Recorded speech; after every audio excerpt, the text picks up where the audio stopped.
وآتنا وآية منك وارزقنا وأنت خير الرازقين. قال الله إني منزلها عليكم ومن يكفر بعد منكم فإني أعذبه عذابا لا أعذبه أحدا من العالمين.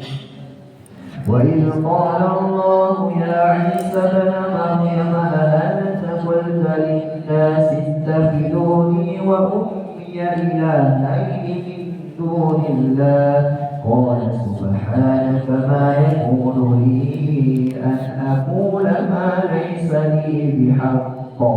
إن كنت قلته فقد علمته تعلم ما في نفسي ولا أعلم ما في نفسك إنك أنت علام الغيوب. ما قلت لهم إلا ما أمرتني به أن اعبدوا الله ربي وربكم وكنت عليهم شهيدا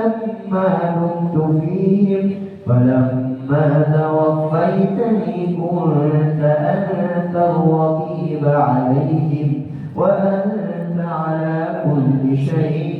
شهيد. إن تعذبهم فإنهم عبادك وإن تغفر لهم فإنك أنت العزيز الحكيم. قال الله هذا يوم ينفع الصادقين صدقهم لهم جنات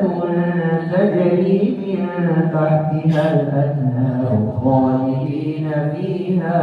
أبدا رضي الله عنهم ورضوا عنه ذلك الفوز العظيم. لله ملك السماوات والأرض وما فيهن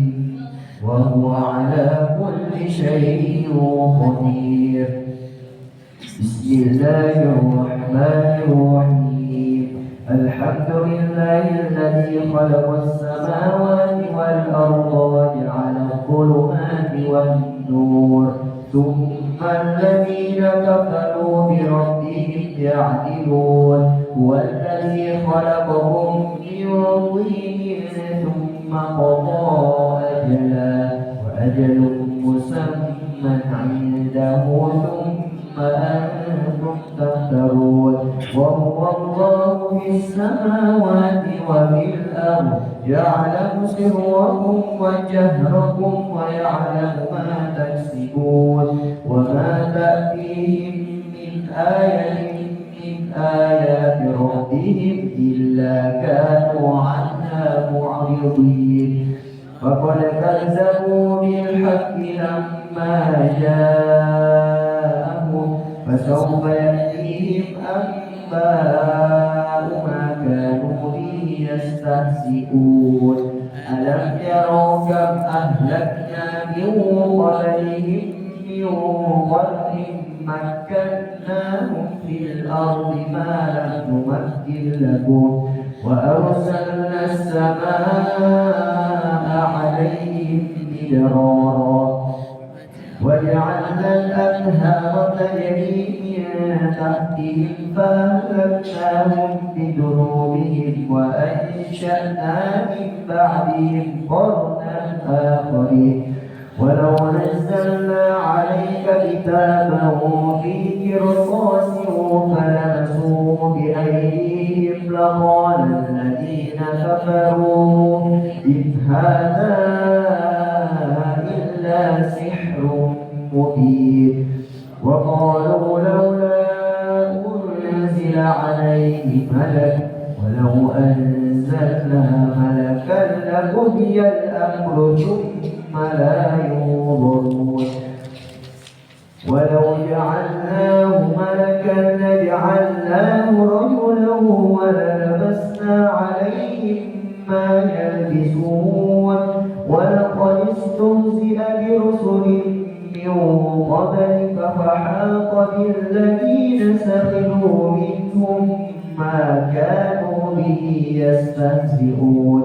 قل سيروا في الأرض ثم انظروا كيف كان عاقبة المكذبين قل لمن ما في السماوات والأرض قل لله كتب على نفسه الرحمة ليجمعنكم إلى يوم القيامة لا ريب فيه الذين خسروا أنفسهم فهم لا يؤمنون وله ما سكن في الليل والنهار وهو السميع العليم قل أغير الله أتخذ وليا فاطر السماوات والأرض وهو يطعم ولا يطعم قل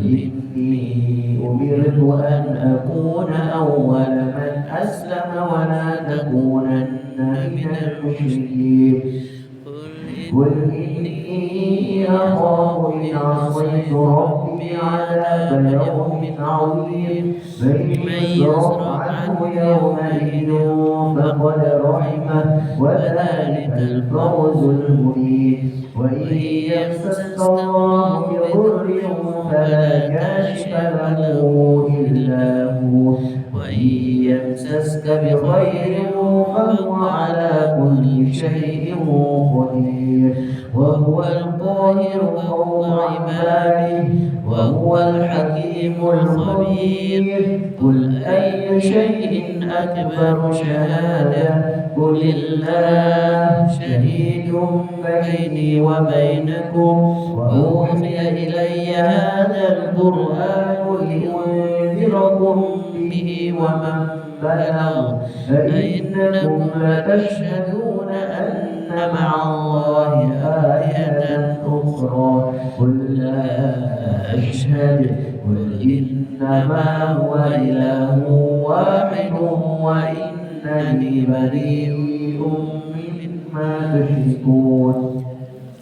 الذين آتيناهم الكتاب يعرفونه كما يعرفون أبناءهم الذين خسروا أنفسهم فهم لا يؤمنون ومن أظلم ممن افترى على الله كذبا أو كذب بآياته إنه لا يفلح الظالمون ويوم نحشرهم جميعا ثم نقول للذين أشركوا أين شركاؤكم الذين كنتم تزعمون ثم لم تكن فتنتهم إلا أن قالوا والله ربنا ما كنا مشركين انظر كيف كذبوا على أنفسهم وضل عنهم ما كانوا يفترون ومنهم من يستمع إليه وجعلنا على قلوبهم أكنة أن يفقهوا وفي آذانهم وقرا وإن يروا كل آية لا يؤمنوا بها حتى إذا جاءوك يجادلونك يقول الذين كفروا إن هذا إلا أساطير الأولين وهم ينهون عنه وينأون عنه وإن يهلكون إلا أنفسهم وما يشعرون ولو ترى إذ على النار فقالوا يا ليتنا نرد ولا نكذب بآيات ربنا ونكون من المؤمنين بل بدا لهم ما كانوا يخفون من قبل ولو ردوا لعادوا لما نهوا عنه وإنهم لكاذبون وقالوا إن هي إلا حياتنا الدنيا وما نحن بمبعوثين ولو ترى إذ وقفوا على ربهم قال أليس هذا بالحق قالوا بلى وربنا قال فذوقوا العذاب بما كنتم تكفرون قد خسر الذين كذبوا بلقاء الله حتى إذا جاءتهم الساعة بغتة قالوا يا حسرتنا على ما فرطنا فيها وهم يحملون أوزارهم على ظهورهم ألا ساء ما يزرون وما الحياة الدنيا إلا لعب وللدار الآخرة خير للذين يتقون أفلا تعقلون قد نعلم إنه ليحزنك الذي يقولون فإنهم لا يكذبونك ولكن الظالمين بآيات الله يجحدون ولقد كذبت رسل من قبلك فصبروا على ما كذبوا وأوذوا حتى أتاهم نصرنا ولا مبدل لكلمات الله ولقد جاءك من نبأ المرسلين وإن كان كبرت عليك إعراضهم فإن استطعت أن تبتغي نفقا في الأرض أو سلما في السماء فتأتيهم بآية ولو شاء الله لجمعهم على الهدى فلا تكونن من الجاهلين إنما يستجيب الذين يسمعون والموتى يبعثهم الله ثم إليه يرجعون وقالوا لولا نزل عليه آية من ربه قل إن الله قادر على أن ينزل آية ولكن أكثرهم لا يعلمون وما من دابة في الأرض ولا طائر يطير بجناحيه إلا أمثالكم ما فرطنا في الكتاب من شيء ثم إلى ربهم يحشرون والذين كذبوا بآياتنا صم وبكم في الظلمات من يشاء الله يضلل ومن يشاء يجعله على صراط مستقيم قل أرأيتكم إن أتاكم عذاب الله أو أتتكم الساعة وغير الله تدعون إن كنتم صادقين بل إياه تدعون فيكشف ما تدعون إليه إن شاء وتنسون ما تشركون ولقد أرسلنا إلى أمم من قبلك فأخذناهم بالبأساء والضراء لعلهم يتضرعون فلولا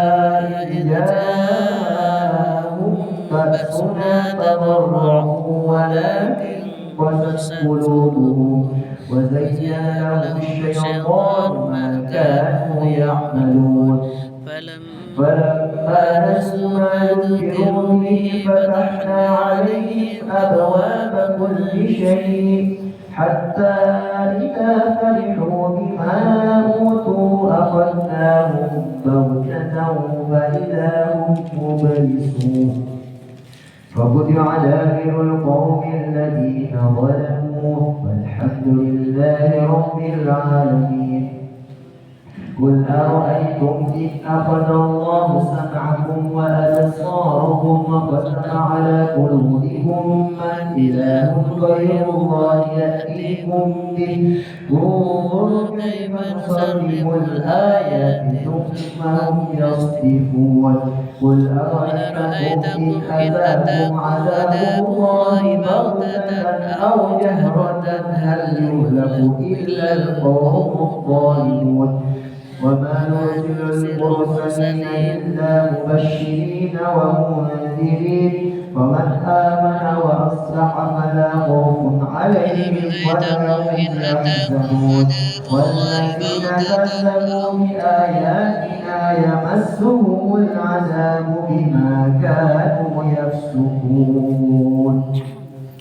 قل لا أقول لكم عندي خزائن الله ولا أعلم الغيب ولا أقول لكم إني ملك إن أتبع إلا ما يوحى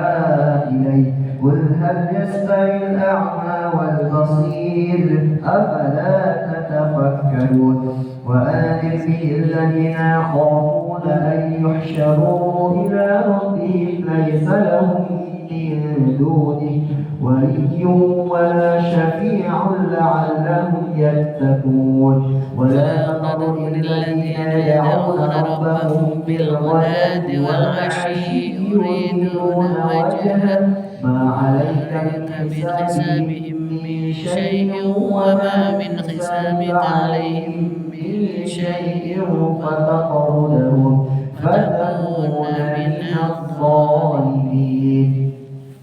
وكذلك فتنا بعضهم ببعض يقولوا أهؤلاء من الله عليهم من بيننا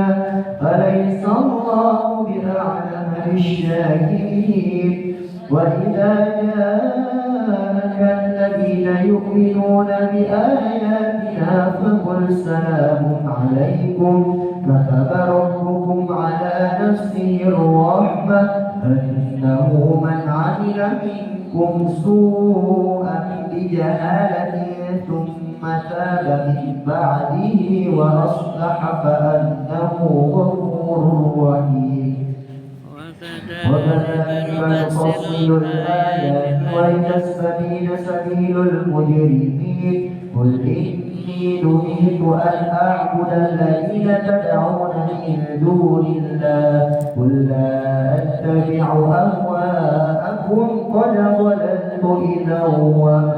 أنا من المهتدين قل إني على بينة من ربي وكذبتم به ما عندي ما تستعجلون به إن الحكم إلا لله يبسط الحق وهو خير الفاصلين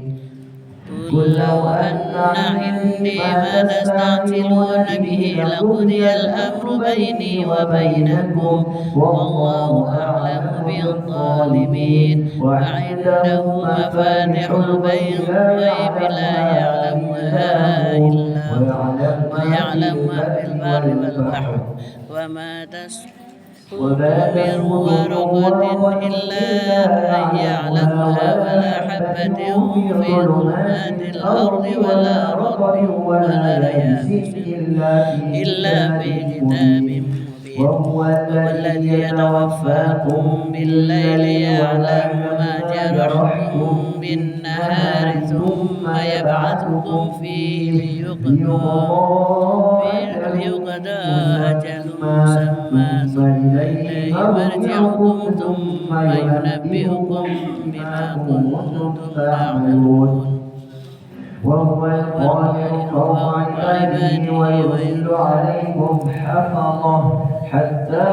إذا جاء أحدكم الموت توفته رسلنا وهم لا يفرطون ثم ردوا إلى الله مولاهم الحق ألا له الحكم وهو أسرع الحاسبين قل من ينجيكم من ظلمات البر والبحر تدعونه تضرعا وخفيا لئن أنجانا من هذه لنكونن من الشاكرين قل الله ينجيكم منها ومن كل كرب ثم أنتم تشركون قل هو القادر على أن يبعث عليكم عذابا من فوقكم أو من تحت أرجلكم أو يلبسكم شيعا ويذيق بعضكم بأس بعض انظر كيف كيف نصرف الآيات لعلهم يفقهون فكذب به قومك وهو الحق قل لست عليكم بوكيل لكل نبأ مستقر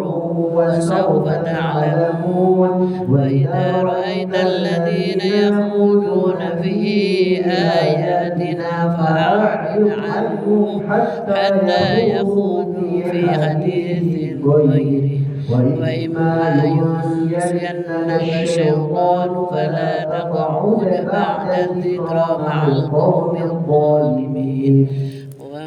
وما على الذين يتقون من حسابهم من شيء ولكن ذكرى لعلهم يتقون الذين اتخذوا دينهم لعبا ولهوا وغرتهم الحياة الدنيا وذكر به أن تبسل نفس بما كسبت ليس لها من دون الله ولي ولا شفيع وإن تعمل كل عدل لا يؤخذ منها أولئك الذين أبسلوا بما كسبوا لهم شراب من حميم وعذاب أليم بما كانوا يكفرون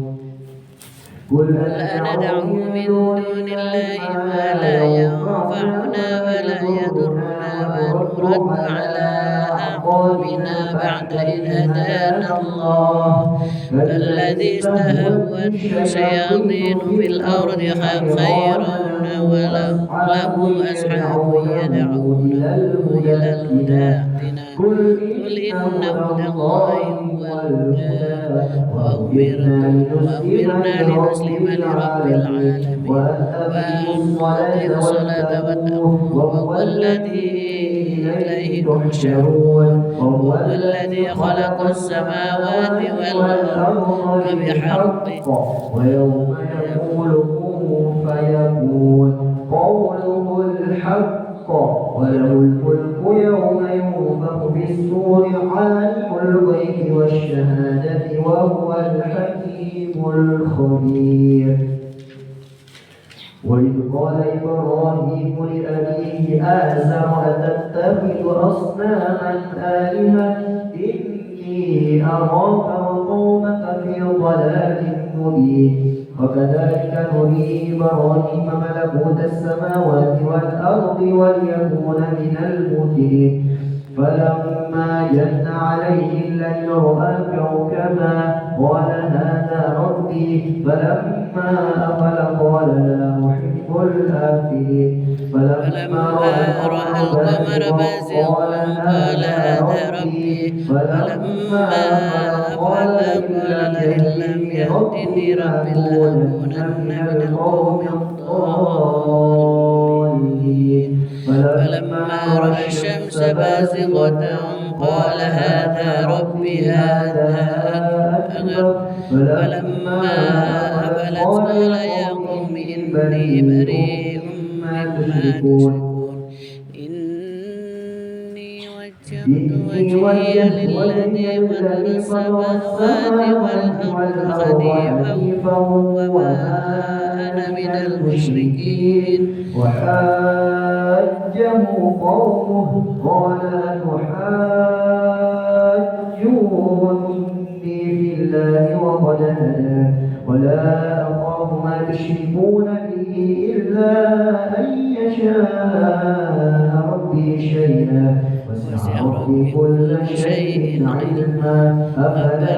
تتذكرون وكيف أخاف ما أشركتم ولا تخافون أنكم أشركتم بالله ما لم ينزل به عليكم سلطانا فأي الفريقين أحق بالأمن إن كنتم تعلمون الذين آمنوا ولم يلبسوا إيمانهم بظلم أولئك لهم الأمن وهم مهتدون وتلك حجتنا آتيناها إبراهيم على قومه نرفع درجات من نشاء إن ربك حكيم عليم ووهبنا له إسحاق ويعقوب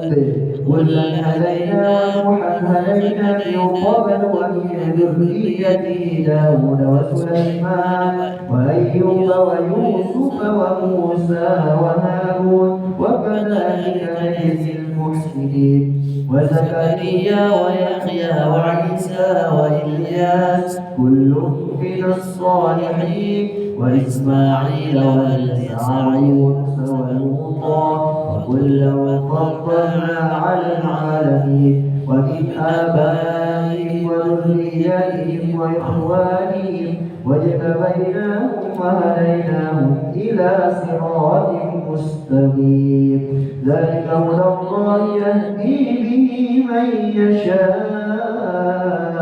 من عباده ولو أشركوا لحبط عنهم ما كانوا يعملون أولئك الذين آتيناهم الكتاب والحكم والنبوة فإن يكفر بها هؤلاء فقد وكلنا بها قوما ليسوا بها بكافرين أولئك الذين هدى الله فبهداه مقتده قل لا أسألكم عليه أجرا إن هو إلا ذكرى للعالمين وما قدروا الله حق قدره إذ قالوا ما أنزل الله على بشر من شيء قل من أنزل الكتاب الذي جاء به موسى نورا وهدى للناس تجعلونه قراطيس تبدونها وتخفون كثيرا وعلمتم ما لم تعلموا أنتم ولا آباؤكم قل الله ثم ذرهم في خوضهم يلعبون وهذا كتاب أنزلناه مبارك مصدق الذي بين يديه ولتنذر أم القرى ومن حولها والذين يؤمنون بالآخرة يؤمنون به وهم على صلاتهم يحافظون ومن أظلم ممن افترى على الله كذبا أو قال أوحي إلي ولم يوحى إليه شيء ومن قال سأنزل مثل ما أنزل الله ولو ترى إذ الظالمون في غمرات الموت والملائكة باسطوا أيديهم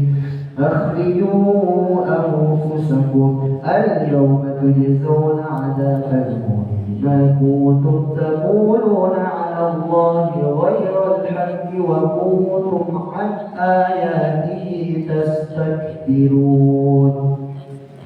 ولقد جئتمونا فرادا كما خلقناكم أول مرة وتركتم ما خولناكم وراء ظهوركم وما نرى معكم شفعاءكم الذين زعمتم أنهم فيكم شركاء لقد تقطع بينكم وضل عنكم ما كنتم تزعمون إن الله فالق الحب والنوى يخرج الحي من الميت ومخرج الميت من الحي ذلكم الله فأنى تؤفكون فالق المصباح وجعل الليل سكنا والشمس والقمر حسبانا ذلك تقدير العزيز العليم وهو الذي جعل لكم النجوم لتهتدوا بها في ظلمات البر والبحر ولفصلنا الآيات لقوم يعلمون وهو الذي أنشأكم من نفس واحدة فمستقر ومستودع ولفصلنا الآيات لقوم يفقهون وهو الذي أنزل من السماء ماء فأخرجنا به نبات كل شيء فأخرجنا منه خضرا نخرج منه حبا متراكبا ومن النخل من طلعها كِنوان دانية وجنات من أعناب والزيتون والرمان مشتبها وغير متشابه انظروا إلى ثمنه إذا أثمر وينعم إن في ذلكم لآيات لقوم يؤمنون وجعلوا لله شركاء الجن وخلقهم فخرقوا له بنين وبنات بغير علم سبحانه وتعالى عما يصفون بديع السماوات والأرض أنى يكون له ولد ولم تكن له صاحبة وخلق كل شيء وهو بكل شيء عليم ذلكم الله ربكم لا إله إلا هو خالق كل شيء فاعبدوه وهو على كل شيء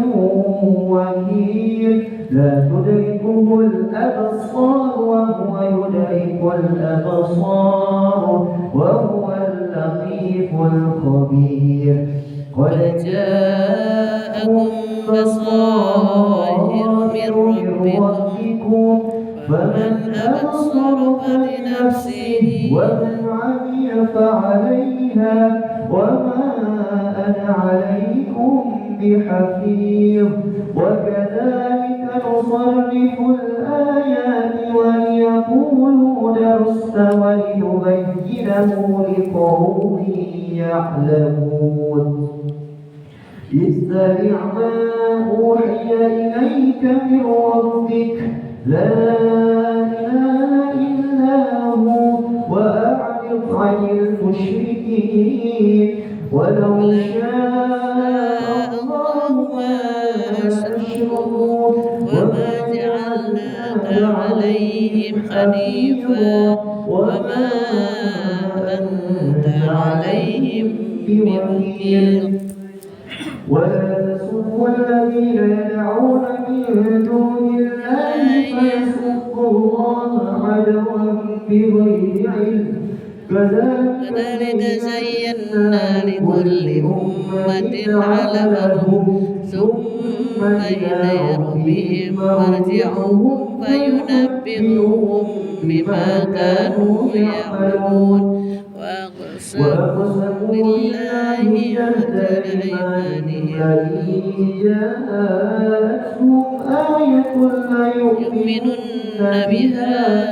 قل إنما الآيات عند الله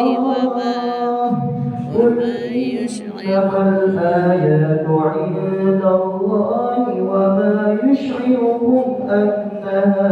إذا جاءت لا يؤمنون ونولي أفئدتهم وأبصارهم كما لم يؤمنوا به أول مرة ونذرهم في طغيانهم يعمهون صدق الله العظيم.